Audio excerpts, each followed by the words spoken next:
L'inauguration de l'hôpital moderne du cinquantenaire a finalement eu lieu cet avant-midi dans la commune de Kasavubu. Et c'est le président de la République, Joseph Kabila Kabange, qui a procédé personnellement à la coupure du ruban symbolique.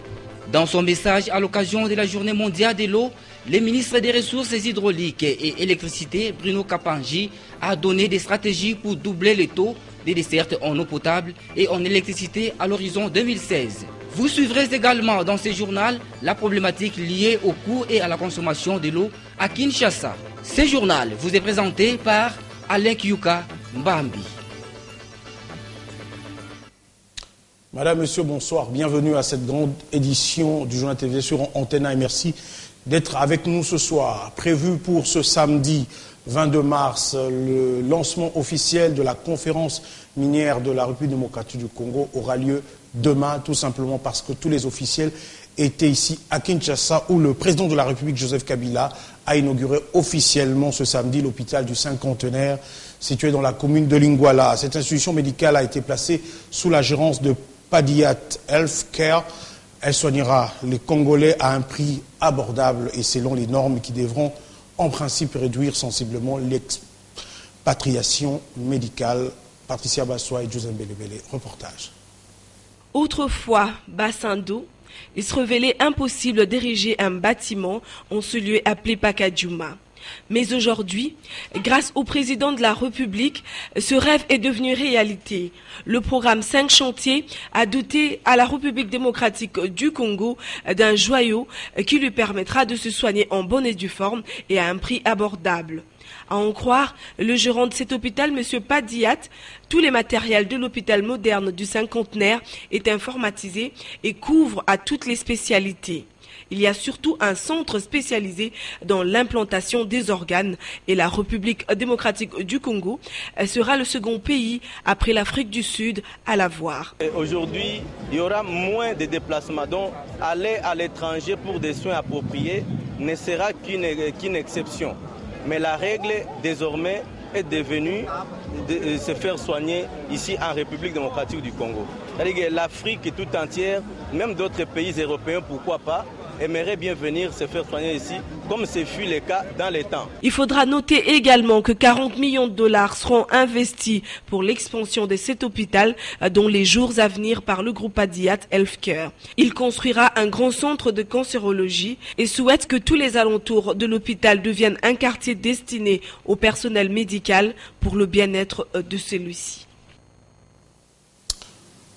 La santé maternelle préoccupe au plus haut point les professionnels des médias regroupés au sein du réseau des communicateurs en genre. Eh bien, ils ont réfléchi hier vendredi 21 mars 2014 sur les objectifs du millénaire, entre autres la santé maternelle. C'était à la paroisse Notre-Dame de Fatima à Gombe. Reportage Sylvie Fortuné Mboula et dans Momat.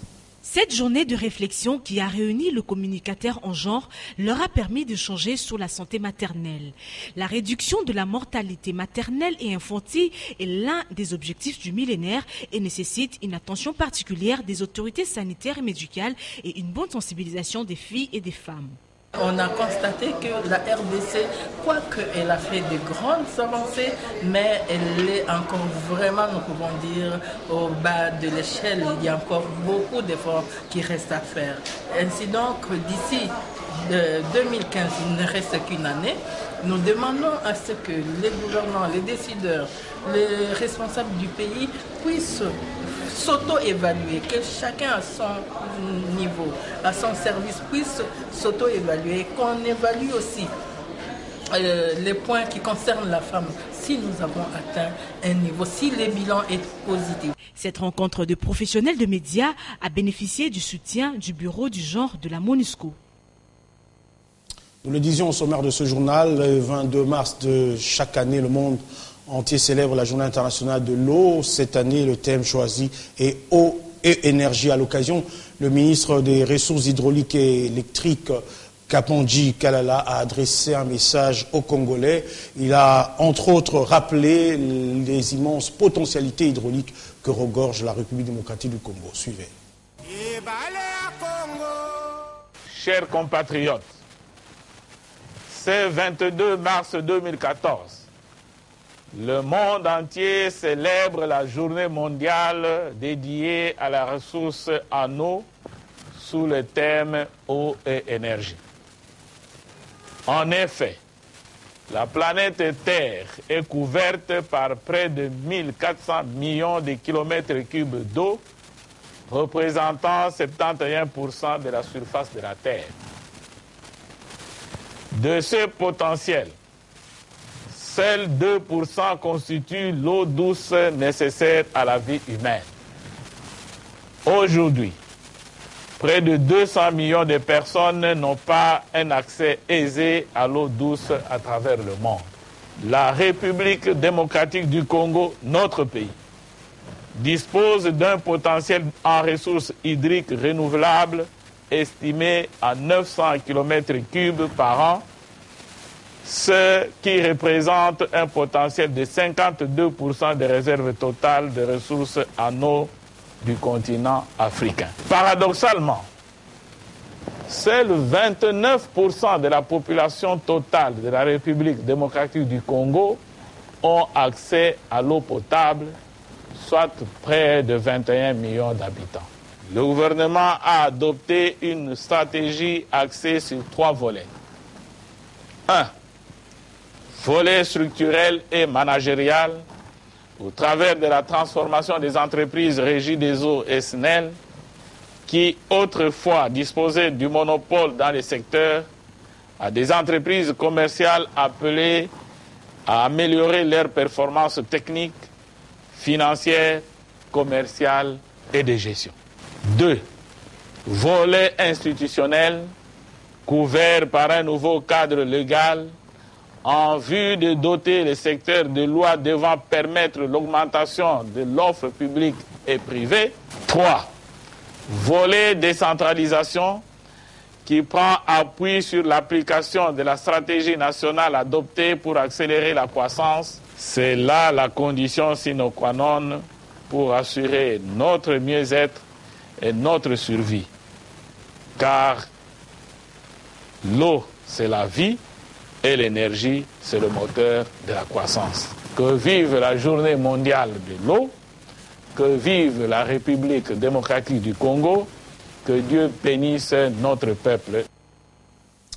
La facturation de la consommation en eau potable fait souvent jaser. Pourtant, cette facturation s'est faite notamment grâce au compteur de la Régie des eaux. Ceci, bien sûr, sans parler de la facturation forfaitaire. Les prélèvements mensuels permettent de déterminer la quantité d'eau consommée par chaque abonné. Notre équipe de reportage est allée faire le constat auprès de quelques foyers à Kinshasa. Reportage signé Lisette Manou, José Moussangana et Pepito Matondo. La Régie des eaux se réfère au compteur pour bien facturer ses abonnés chaque mois. C'est le cas de le dire avec des communes de la Gombe et de Lingwala. Nous avons notre compteur qui marche. Les agents de la Régie des eaux passent souvent pour le prélèvement qui leur permet, n'est-ce pas, de constater notre consommation. Les habitants de la Gombe pensent que leurs compteurs permettent à la Régie des eaux de bien facturer, mais l'eau est une denrée rare. C'est vrai, chez nous, l'eau coule, mais chez les voisins, ça pose problème. Je peux m'en réjouir. Pour ceux de Lingwala, ils estiment que l'eau coule 24 sur 24 heures, mais les factures de la Régie des eaux sont trop salées. D'autres affirment que le prélèvement par les agents de cette société ne correspond pas à ceux du compteur.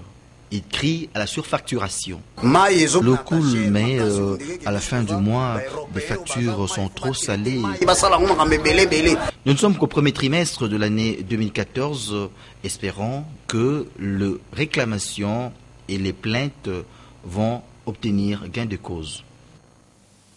Cette journée internationale de l'eau est aussi une occasion pour les ONG de réfléchir et de sensibiliser les dirigeants à améliorer l'accès à l'eau potable. Et pourtant, selon les Nations Unies, la cible eau reprise parmi les OMD, entendez objectif du millénaire pour le développement, a été atteinte depuis 2010. Commentaire Patricia Mouli. L'eau, c'est la vie, dit-on. L'Assemblée générale des Nations unies a adopté le 22 décembre 1992 la résolution 47-193 qui déclare le 22 mars de chaque année Journée mondiale de l'eau à compter de l'année 1993, conformément aux recommandations de la Conférence des Nations Unies sur l'environnement et le développement. Cette résolution invite les États à consacrer ces jours selon les contextes nationaux par des actions telles que la sensibilisation du public par des publications, des diffusions de documentaires, l'organisation de tables rondes, des séminaires et d'expositions liées à la conservation et au développement des ressources en eau et à la mise en œuvre des recommandations d'Action 21. L'eau est à la base de la sécurité alimentaire. En effet, plus de 20 ans après, l'alimentation en eau potable à travers le monde n'est pas encore assurée partout et de nombreuses zones agricoles souffrent encore d'une desserte médiocre en eau, source de maladies et nuisibles au développement. Les Nations Unies estiment que la cible eau des objectifs du millénaire sur le développement OMD a été atteinte en 2010. Un succès qui sous-estime le besoin réel. Des milliards de personnes sont toujours privées d'un accès durable à l'eau potable à travers le monde. Face à ces défis, il est urgent que les États se mobilisent pour que l'accès à l'eau potable devienne enfin une réalité pour tous.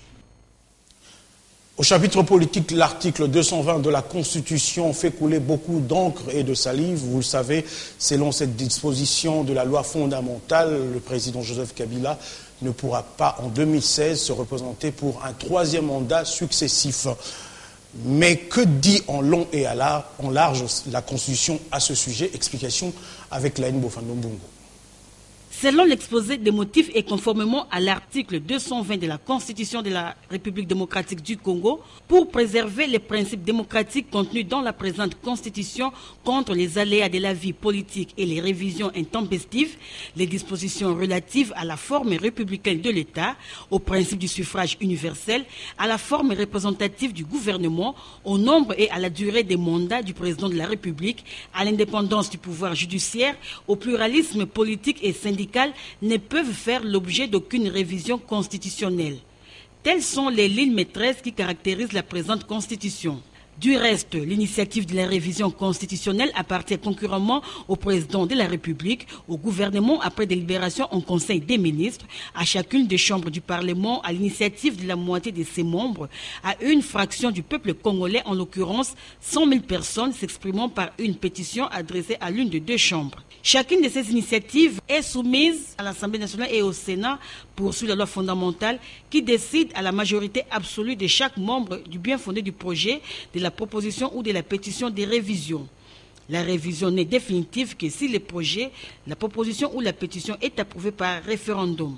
Par ailleurs, selon l'article 219, aucune révision ne peut intervenir pendant la guerre, l'état d'urgence ou l'état de siège, ni pendant l'intérim à la présidence de la République, ni lorsque l'Assemblée nationale et le Sénat se trouvent empêchés de se réunir librement. Est formellement interdite toute révision constitutionnelle ayant pour objet ou pour effet de réduire les droits et libertés de la personne ou de réduire les prérogatives des provinces et des entités territoriales décentralisées. Rappelons qu'à tous ceux qui lui prêtent des intentions malveillantes, le président Joseph Kabila a déjà répondu avant-hier lors de la réunion de la majorité présidentielle à Kingakati qu'il est le garant de la Constitution, qu'il a toujours respecté et qu'il continuera à respecter de l'article 1 jusqu'à l'article 229. Renforcer les capacités des membres des associations locales en plaidoyer, c'est l'objectif de l'atelier de formation organisé par l'ONG Merci Corps à Rutshuru, dans la province du Nord Kivu. Pour les organisateurs, cette formation a rencontré les attentes des participants qui sont appelés chaque jour à mener des plaidoyers pour la résolution des problèmes majeurs dans leur milieu de vie. Nous rejoignons sur place notre correspondant à Béni, Fiston Mahamba. Plus de 40 représentants des associations féminines et des jeunes participent depuis mardi à un atelier de renforcement des capacités à Rutshuru Centre. Cet atelier de 3 jours va se clôturer ce jeudi. Organisé par l'ONG Merci Corps, cet atelier vise à aider les responsables des associations locales à acquérir des capacités d'amorcer un plaidoyer, chacun dans son domaine respectif. Les participants à cet atelier sont venus de plusieurs localités du territoire de Rutshuru, dont Rubare, Rugari, Kiwanja, aussi de la cité de Rutshuru Centre. Évariste Mahamba, chargé de communication au sein de l'ONG Merci Corps, déclare que cette formation tombe à point nommé car les associations locales sont appelées à mener plus de plaidoyers en vue de répondre aux problèmes de leur milieu. Béni, Fisto Mahamba Larousse pour Antenne 1. De retour dans la province qu'il dirige depuis samedi 15 mars, Louis-Alphonse Koya-Gallo, gouverneur de la province de l'Équateur, se remis directement au travail. Lundi 17 mars, il a présidé le Conseil des ministres et la réunion du Conseil de sécurité de la province. Le chef de l'exécutif provincial de l'Équateur a aussi eu une séance de travail avec les délégués du PAM et de la FAO. Le condensé de ses activités avec Solange Kouale-Pembele, Sylvie Fortuné-Mboulé et Blaise Lunda. Aussitôt arrivé, le travail reprend. Nous sommes le lundi 17 mars dans la matinée. Le gouverneur Louis-Alphonse Koya-Gallo préside le Conseil de sécurité dont on prépare les autorités politico-administratives et militaires de la province. Ensuite, le chef de l'exécutif de l'Équateur a tenu le premier Conseil de ministres 6 mois après son absence. Une occasion de demander à chacun de préparer son rapport de gestion tel que l'a expliqué Jeanne Otto, porte-parole du gouvernement provincial. Bien avant cela, le gouverneur avait pris langue avec une forte délégation mixte FAO-PAM venue lui présenter ses civilités et lui annoncer la tenue d'un atelier de renforcement des capacités des agriculteurs. On aura un atelier qui se déroulera ici dans la province de Bandaka, qui est la revue annuelle d'un programme conjoint qui s'appelle Purchase for Progress, achat pour le progrès, qui s'occupe de petits producteurs à Bikoro essentiellement. Et voilà, sous la leaderance de Monsieur le ministre de l'Agriculture de la province, nous allons nous réunir pour 2 jours et donc on venait ici se présenter au gouverneur pour lui annoncer de cet événement. Les élus de la province n'étaient pas en reste. Toutes tendances confondues, ces élus ont d'abord remercié les seigneurs pour les rétablissements du gouverneur avant de lui proposer de manière ferme quelques recommandations qui, selon eux, serviront de guide pour la réalisation de son programme d'action. Et puis le tribunal militaire de garnison de Kinshasa-Gombe, siégeant en matière répressive au premier degré en audience foraine à la maison communale de Kinshasa, a prononcé jeudi 20 mars 2 jugements dans le cadre de l'opération Likofi 2. Les prévenus Mandé Keïta et Lombe Selemani ont été condamnés respectivement à 5 ans et 2 ans de servitude pénale principale pour les faits mis à leur charge. Sylvain Kapo-Mbobosengele nous en parle. Dans la cause RP numéro 658/014, l'affaire concerne le ministère public et la partie civile sous-commissaire Kassenge Mwando contre les prévenus Mandé Keïta, poursuivis pour coups et blessures volontaires aggravés. Selon le ministère public, l'accusé avait tiré à bout portant avec son arme à gaz sur la victime Kassenge Mwando en date du 31 août 2013 au stade des Martyrs. Lesquels coups avaient comme effet la perte de l'usage absolu de l'œil gauche de la victime. Pour ces crimes commis, le prévenu a été déclaré coupable par le tribunal. Par ailleurs, il a été condamné d'abord à 5 ans de servitude pénale principale et à 100 000 francs congolais d'amende. En cas de non-paiement dans les délais légaux, à 3 mois de la peine subsidiaire, ensuite à 100 000 francs congolais des frais d'instance. Dépasser les délais prévus par la loi, 3 mois de contraintes par corps lui seront ajoutés.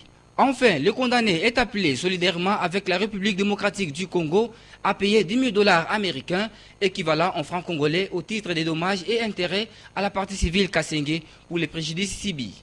Une autre affaire est celle qui met en cause le ministère public et la partie civile contre les prévenus Lombe Selemani. Ces derniers est poursuivi par l'organe de la loi pour homicide par imprudence. En effet, il est condamné à 2 ans de servitude pénale principale et une amende de 500 000 francs congolais. 50 000 $ américains sont ordonnés à l'encontre de ces prévenus par le tribunal à titre de dommages et intérêts. 5 jours sont accordés aux prévenus pour interjecter appel. Au chapitre économique, le Premier ministre a effectué une visite dans les chantiers navals de la Société commerciale des transports et ports et de Chani Metal vendredi 21 mars. Augustin Matata a voulu se rendre compte des travaux de réhabilitation d'anciens navires qui doivent effectuer dans quelques mois le transport de personnes et des biens sur le fleuve Congo entre Kinshasa et Kisangani. Reportage signé Jean-Louis Niasukama. Le Premier ministre sur le chantier de la Société commerciale des transports et ports, ex-Onatra, ce vendredi 21 mars 2014. Il est spécialement venu s'enquérir de l'avancement des travaux de la réhabilitation des bateaux ITB Kokolo et MB Gungu. Les navires doivent faire la ligne fluviale Kinshasa-Kisangani. Ça fait 13 ans qu'un bateau de l'Onatra a quitté ici pour arriver à Kisangani. Avec des passagers. Voilà.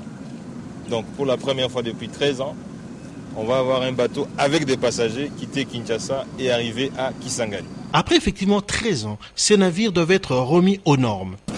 Bon, le constat, c'est que les travaux avancent bien. Nous aurions souhaité que les travaux avancent plus que ça. Mais il y a certainement des raisons qui expliquent que les travaux n'aient pas avancé comme nous le souhaitions. La prévision, c'était que le bateau commence à travailler le 30 juin, prévision initiale. Mais les techniciens viennent de nous expliquer que, compte tenu des normes de sécurité, ce qui est important aussi, la sécurité des vies humaines,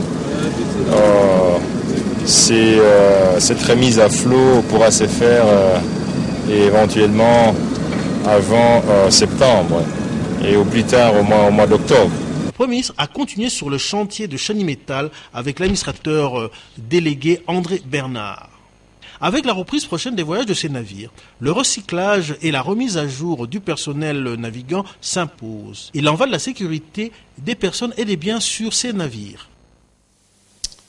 La grande tombola de la Saint-Valentin d'Orange RDC va s'achever le 31 mars prochain pour la remise de prix. Cette fois-ci, c'est la commune de Massina dans le district de la Tchangou qui a été choisie. Le plus gros prix remporté jeudi 20 mars a été le voyage en couple à Dubaï. Reportage Jean-Louis Miasukama et Mathieu Ngalipovi.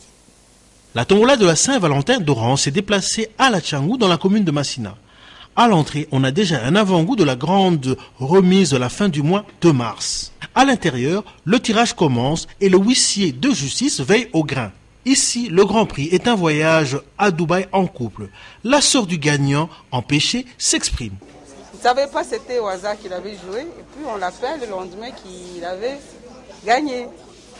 Et comme il ne pouvait pas venir au lendemain, il m'a demandé de venir récupérer pour lui. Il vit à Goma, dans un coin là reculé, pas assez de moyens, mais il est abonné chez vous à Orange. Et il a joué, c'était juste des SMS. Il a joué, et voilà qu'il vient de gagner un billet pour Dubaï. Il y a d'autres gagnants pour d'autres catégories de prix. Ces derniers aussi témoignent. Auparavant, je ne croyais pas, je croyais que ce sont de complots. Je me disais, je ne veux pas jouer, ce sont des blagues, ils font blaguer, peut-être ce n'est pas vrai. Mais aujourd'hui, je crie parce que j'ai gagné. L'Orange, elle m'appelle, non? Monsieur, ton nom est sélectionné parmi les gagnants. Bon, j'ai douté encore. Et aujourd'hui, donc, c'est la réalité. Donc, je viens de recevoir une somme de $100 que je ne croyais même pas. En tout cas, je suis fidèle avec les réseaux Orange. Chers clients d'Orange, hâtez-vous pour jouer le 31 mars 2014, c'est dans quelques jours. Francophonie et jeunes talents, ça a été le thème choisi par la RTC pour la journée internationale de la francophonie célébrée le 20 mars dernier. À l'occasion, le ministère des Affaires étrangères a organisé à l'hôtel Fleuve Congo un spectacle musical essentiellement animé par les jeunes de la chorale Luc Gillon pour ainsi valoriser leur talent artistique. Don Momat revient sur cet événement.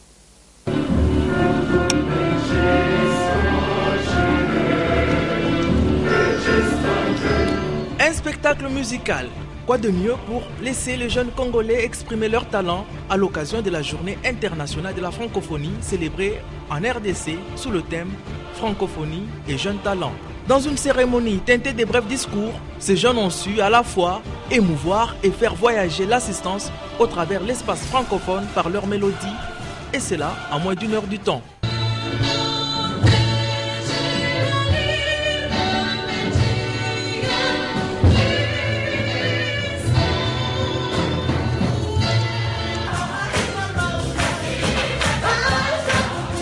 Et le point d'orgue de ce spectacle a été sans doute l'interprétation de cette chanson.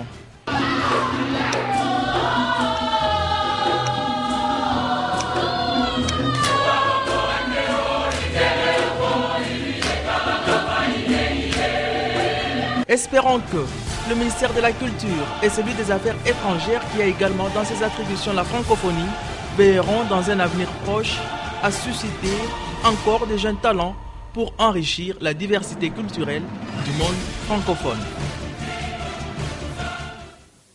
Voilà, cette activité culturelle nous introduit directement dans le sport, football. Les stades africains vont vibrer ce week-end au rythme des huitièmes de finale aller de la Ligue des champions d'Afrique. 2 formations congolaises vont entrer en lice. Il s'agit du V-Club de Kinshasa qui va recevoir Kaizer Chiefs d'Afrique du Sud et de TP Mazembe qui va rencontrer COS Sport de la Côte d'Ivoire. Les chances de ces 4 clubs nous sont présentées par Papi Katassi. Des 4 formations engagées aux Intercaf, la RDC ne compte plus que 2 formations. L'AS Vita Club de Kinshasa et le TP Mazembe de Lubumbashi. Après son festival débute dans son entre de Kamalondo en 16e de finale de la Ligue des Champions, le TP Mazembe retrouve COS Sport de San Pedro de la Côte d'Ivoire en 8e de finale de la Ligue des Champions d'Afrique. À faute de jouer dans son stade fétiche Auguste Denise de San Pedro, l'équipe portuaire servira le cadre de Robert Champrou à Abidjan pour ce match aller qui sera officié par l'Égyptien Mohamed Farouk Mahamoud. Les Corbeaux, qui sont arrivés le mercredi à Abidjan avec un effectif de 20 joueurs, tenteront de prendre les bons bouts du match. En face, la formation de COS Sport de San Pedro, créée en 1977, actuel leader du championnat ivoirien avec 37 points à son compteur, comptera sur l'ensemble de son effectif qu'il a qualifié pour les 8e de finale de la Ligue des Champions face à Young Controlex Boys du Libéria. Le coach Gervais Yagbe Rigo de cette formation s'appuiera sur ses cadres habituels. L'affiche au club Kaizer Chiefs de ce week-end au stade Tata Raphaël aura les parfums d'une revanche. Quand on sait qu'en 2005 au FNB Stadium de Soweto, les protégés de Bibé Mutombo ont pris les dessus sous les Amakosi. Un but partout au temps réglementaire et 4 tirs au but à 3 lors de la fameuse loterie. Dans le cadre bien sûr du challenge. Un véritable brin d'histoire. Souvenir. Kaizer Chiefs, de son côté, reste l'équipe sud-africaine la plus en forme du moment.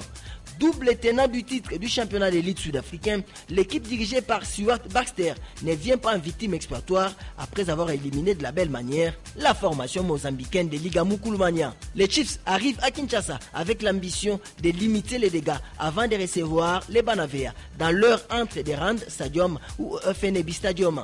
Au sein des Glamour Boys, on retrouve des éléments de valeur tels Sifiwe Chabalala, le capitaine Ikulang Kune.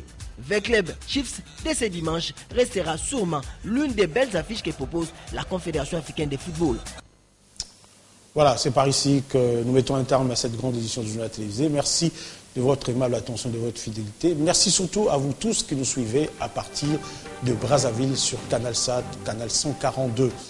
C'est la fin de ce journal. Excellente suite de programme sur Antenne. Bonsoir.